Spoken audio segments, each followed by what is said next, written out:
प्रिय छात्रों, सुप्रभातम। आज हम कारक विभक्ति नियम में अंतिम विभक्ति सप्तमी विभक्ति पढ़ेंगे। सप्तमी विभक्ति कारक का चिन्ह होता है अधिकरण। अधिकरण में और पर, में पे पर जो अर्थ निकलता है, और इसमें पहला नियम दे रखा है आधारो अधिकरण, यानी किसी क्रिया के आधार को, जहां हम कार्य कर रहे हैं या जिस जगह जो कार्य किया जाता है, तो किसी क्रिया के आधार को अधिकरण कहते हैं, जहां पर या जिसमें वह कार्य किया जाता है। यानी जिस जगह जो कार्य किया जा रहा है उस क्रिया के आधार को अधिकरण कहते हैं। जैसे छात्र पुस्तिकायाम लिखति, छात्र पुस्तिका में, कॉपी में लिखता है। तो और सप्तमी अधिकरणे च, और दूसरा नियम कहता है सप्तमी अधिकरणे च। यहाँ पर यण संधि होकर के सप्तमी प्लस अधिकरणे च, सप्तमी अधिकरणे च, यानी अधिकरण में हर समय सप्तमी विभक्ति का प्रयोग होता है। कहीं पर जहाँ जिस स्थिति में जो कार्य किया जा रहा है, तो उस कार्य करने के स्थल में निश्चित ही सप्तमी विभक्ति का प्रयोग होगा, और वचन कोई भी हो सकता है। अब आपको ये पता रहना चाहिए कि सप्तमी विभक्ति यानी आप जो भी शब्द पढ़ रहे हैं, जैसे रामे रामियो रामेशु पढ़ा, चाहे रमायाम रमियो रमासु पढ़ा, चाहे कवे कव्यो कविना, कवो कव्यो कविसु, सप्तमी विभक्ति या सर्वनामिक शब्द जो भी हैं, तो उनमें सर्वनाम शब्दों में हो चाहे संज्ञा शब्दों में सप्तमी विभक्ति के सभी शब्द अधिकरण कहलाएंगे। जैसे एक वाक्य दे रखा है रामः विद्यालये पठति, राम विद्यालय में पढ़ता है, तो पढ़ना क्रिया है, राम करता है, और विद्यालय शब्द क्या है, अधिकरण है, विद्यालय में रहकर यह कार्य किया जा रहा है। ऐसे ही पाठशालायां उपाध्यायाः सन्ति, पाठशाला में, विद्यालय में उपाध्याय हैं। उपाध्याय आचार्य, अध्यापक, शिक्षक सभी समानार्थी शब्द हैं। ऐसे ही रमा भोजनार्थम पाकशालायां गच्छति, पाकशाला इति रसोई घर, तो रमा भोजन के लिए पाकशाला में जाती है। ऐसे ही और वाक्य देख लेते हैं, जैसे सर्वे छात्रा, सर्वे छात्रा स्व स्व पुस्तिकायां, स्व स्व पुस्तिकायां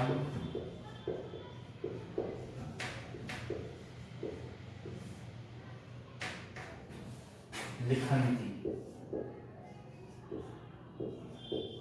सभी छात्र अपनी अपनी पुस्तिका में लिखते हैं। तो पुस्तिका में, यहाँ वैसे तो अपनी अपनी पुस्तिकाओं में तो बहुवचनांत आना चाहिए, पर वो अपनी अपनी पुस्तिका में लिख रहे हैं, कॉपी में लिख रहे हैं, इसलिए यहाँ पर पुस्तिकायां में एक वचन लगाया। और अगर आपको निर्देश देना है कि सर्वे छात्रा स्व स्व पुस्तिकासु लिखत, तो अपनी पुस्तिकाओं में लिखो। इस प्रकार जहाँ क्रिया का जो आधार है उसमें अधिकरण होता है, और अधिकरण में सप्तमी विभक्ति होती है। तो ये प्रथम दो सूत्र तो सप्तमी के मूल नियम है, और अब जो पढ़ेंगे आगे ये सभी कहलाते हैं उपपद विभक्ति नियम। अब तीसरा नियम है विषय में, बारे में, अर्थ में और समयबोधक शब्दों में, जिसमें समय बताया जा रहा है, तो इन शब्दों में ही सप्तमी विभक्ति होती है। जैसे रामस्य मोक्षे इच्छा अस्ति, राम की मोक्ष में इच्छा है, तो मोक्ष शब्द में ही हमने सप्तमी विभक्ति का प्रयोग किया है। रामस्य मोक्षे इच्छा अस्ति, राम की मोक्ष में इच्छा है, यानी ये विषय है, ये विषय है। जैसे जनाः प्रातः काले या सायं काले, तो यहाँ काल समय बता रहा है, समय बोधक शब्द, तो प्रातः काले व सायं काले भ्रमणार्थम, घूमने के लिए, उद्याने गच्छन्ति, उद्यान में जाते हैं। तो समयबोधक शब्दों में भी सप्तमी विभक्ति का प्रयोग हुआ है।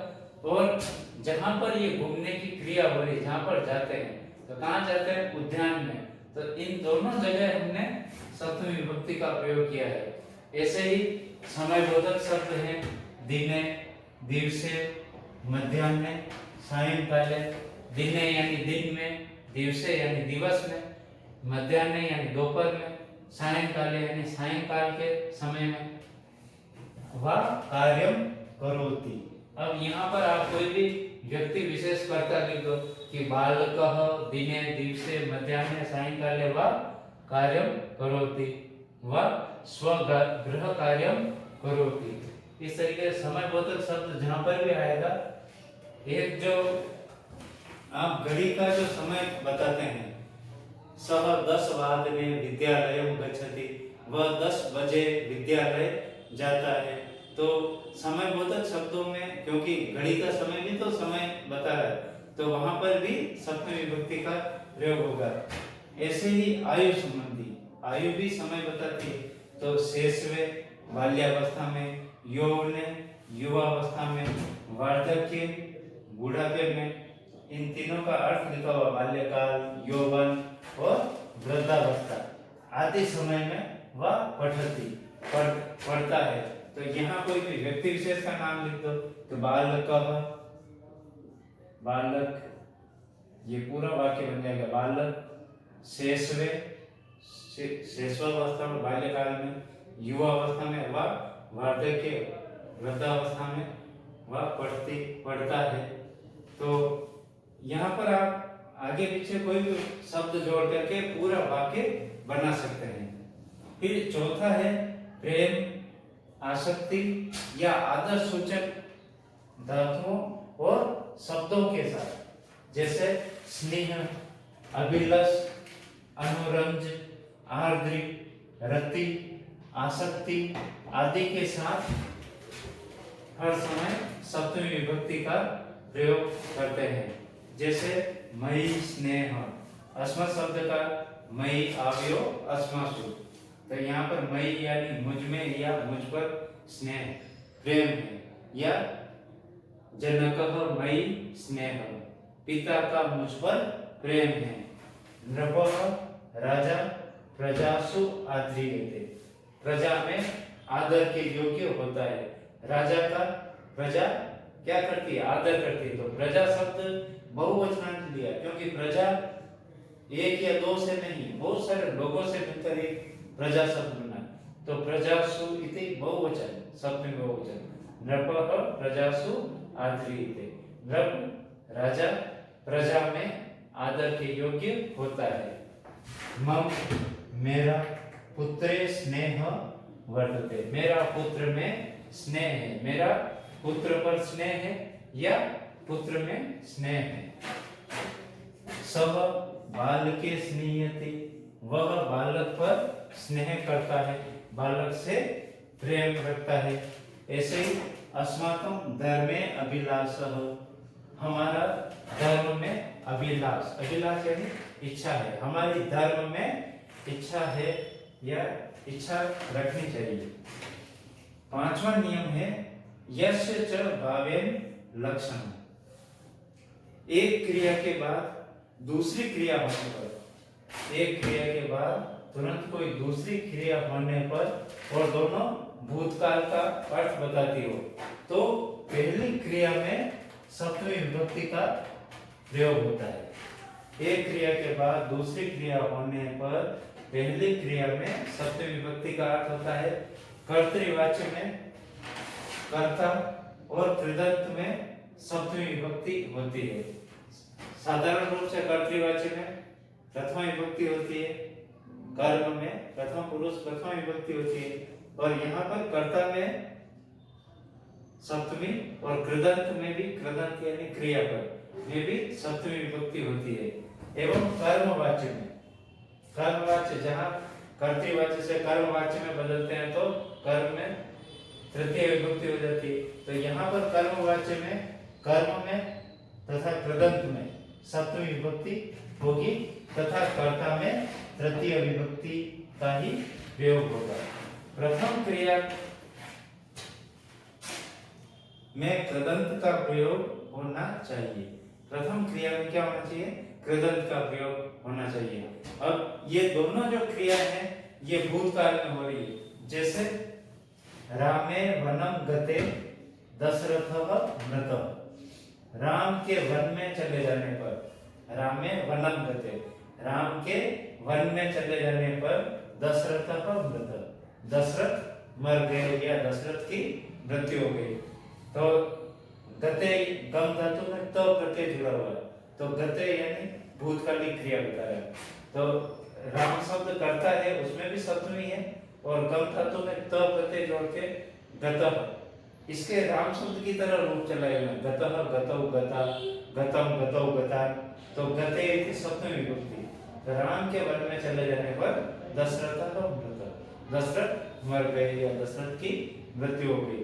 तो यहाँ दोनों में सप्तमी विभक्ति। ऐसे ही सूर्य अस्तम गते, सूर्य के अस्त हो जाने पर, यानी ये क्रिया पूर्व में हो रही। सर्वे बालका स्व स्व गृहम अगच्छन्, अपने अपने घर को चले गए, यानी सूर्य भी अस्त पहले हो गया और बालक भी पूर्व में घर जा चुके हैं। तो दोनों जब भूतकालिक अर्थ बताए तब यहाँ पर कर्ता और क्रिया में दोनों में सप्तमी विभक्ति का प्रयोग होगा। सूर्य अस्तम गते सर्वे बालका स्व स्व गृहम अगच्छन्। किस कारण से? इस नियम से, यस्य च भावेन लक्षणम्।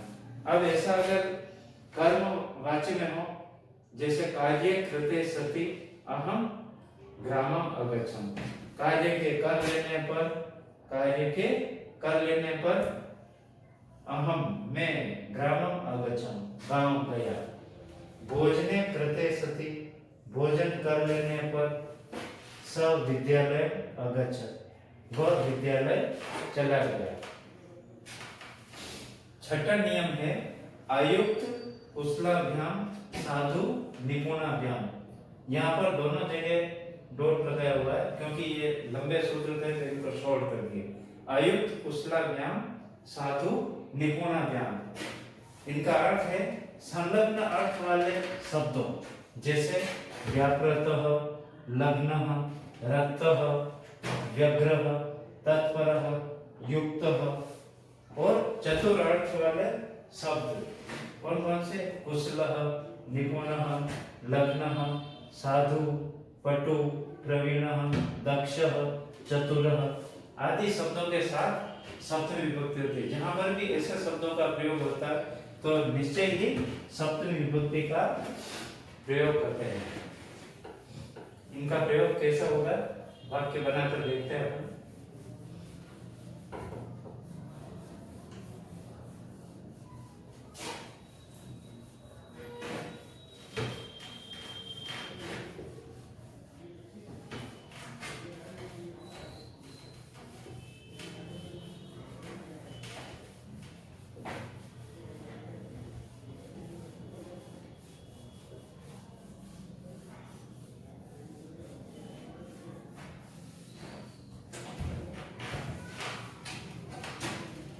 जैसे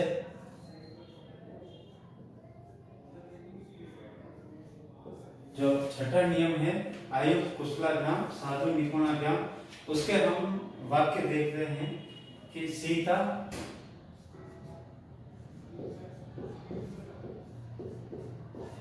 कार्ये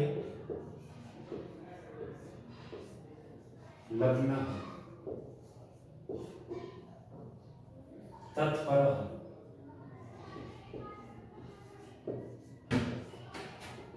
या व्याकृत अस्ति। सीता अपना कार्य करने में लग्न है, तत्पर है या व्यस्त है। सीता अपना कार्य करने में व्यस्त है। ऐसे ही सुधीरः शास्त्रे या धर्मे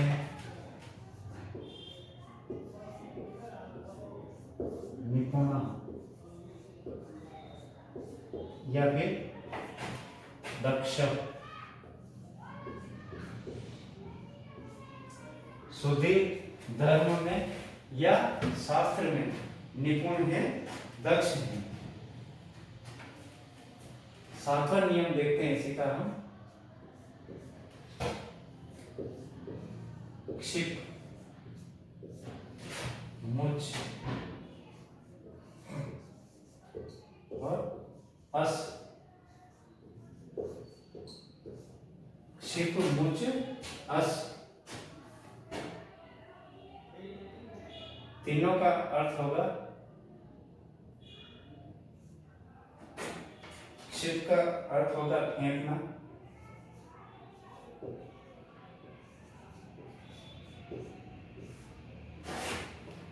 मुझ का अर्थ होगा छोड़ना,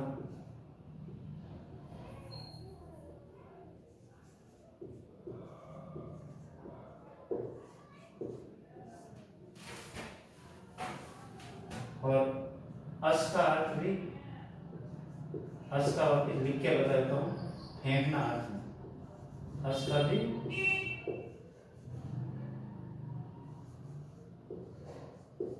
फेंकना आदि अर्थ वाली धातुओं के साथ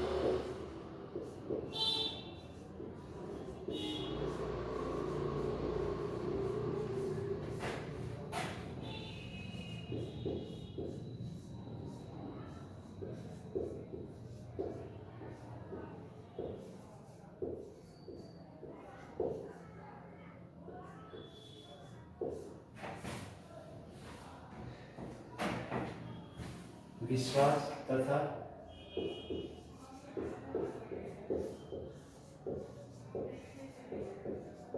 विश्वास, श्रद्धा,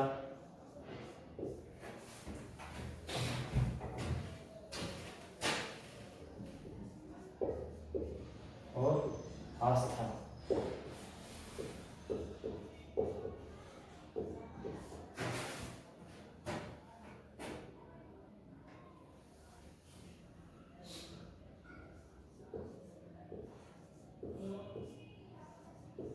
अर्थ वाले शब्दों और धातुओं के साथ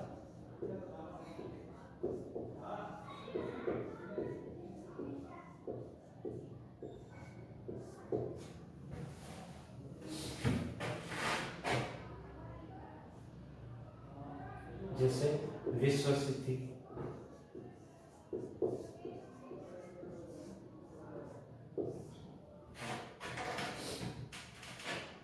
विश्वास,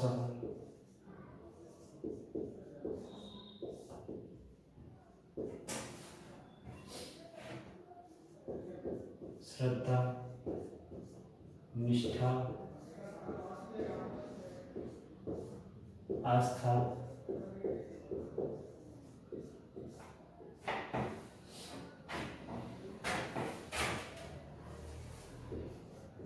के साथ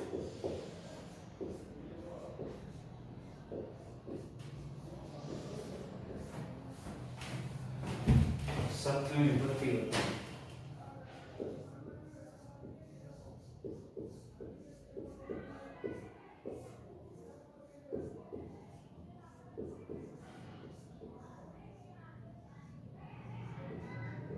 जिसे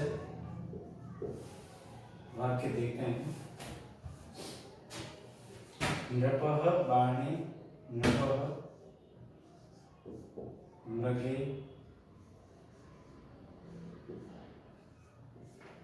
बाणं क्षिपति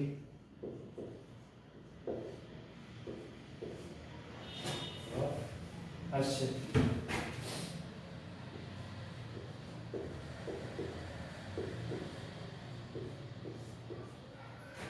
अब नृप यानी राजा मृगे, मृग पर या हिरण पर बाणं क्षिपति, बाण छोड़ता है।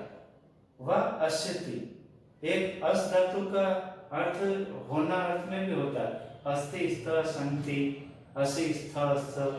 और एक अस का अर्थ जो फेंकना अर्थ वाली धातु है उसमें अस्यति अस्यतः अशंति इस तरीके का प्रारूप होता है। जैसे ही सेनापति,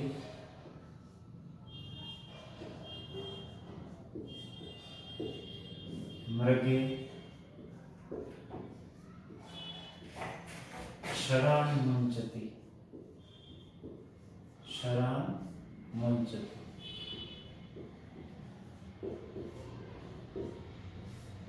सेनापति हिरण पर बाणों को छोड़ता है। इस प्रकार क्षिप, मुच, अस फेंकना और छोड़ना अर्थ वाली धातुएं हैं।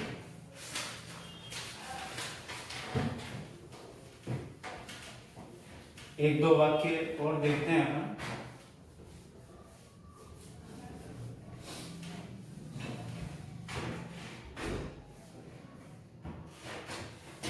जैसे सत्य में मेरी निष्ठा है, तो सत्य मम विश्वासः,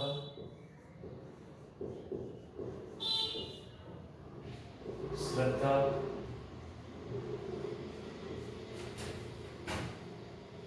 आस्था व वर्त।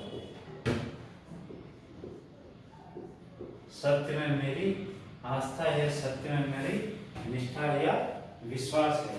तो यहाँ सत्य में जिसमें जो कार्य हो रहा है, सत्य में मेरा विश्वास है, श्रद्धा है, आस्था है या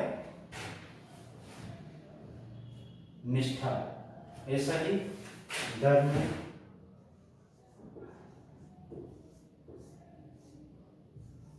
मम निष्ठा अस्ति,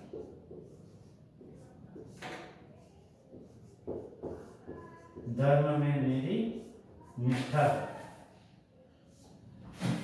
इस प्रकार सप्तमी विभक्ति का इनमें प्रयोग किया। इस प्रकार आप ऐसे ही सरल हिंदी से संस्कृत वाक्य बनाए। सप्तमी विभक्ति यहाँ पर आपके पूरी हो जाती है। सप्तमी विभक्ति के साथ ही नियम है। इसमें जो पांचवा नियम दे रखा है, तो बोर्ड में आपके ऐसे वाक्य, इतने कठिन वाक्य नहीं दिए जाते हैं, फिर भी ये जो नियम के अंतर्गत है तो ये मुझे बताना जरूरी था। यस्य च भावे लक्षणम वाला। बाकी जो सिंपल जो जितने भी जिन शब्दों के साथ सप्तमी विभक्ति होती है, जैसे प्रेम, आसक्ति, आदर वाला है, या फिर आयुक्त, कुशलाभ्याम, साधु, निपुणाभ्याम, या इससे पहले विषय में, बारे में, मोक्ष में जो भी हमने पढ़े, तो इन सरल वाक्यों को आप पहले हिंदी में लिखें और फिर उनको संस्कृत में अनुवाद करें। आपको ये सभी नियम और हिंदी से संस्कृत अनुवाद वाक्य सभी आपको PDF फाइल के माध्यम से भेज दिए जाएंगे। धन्यवाद।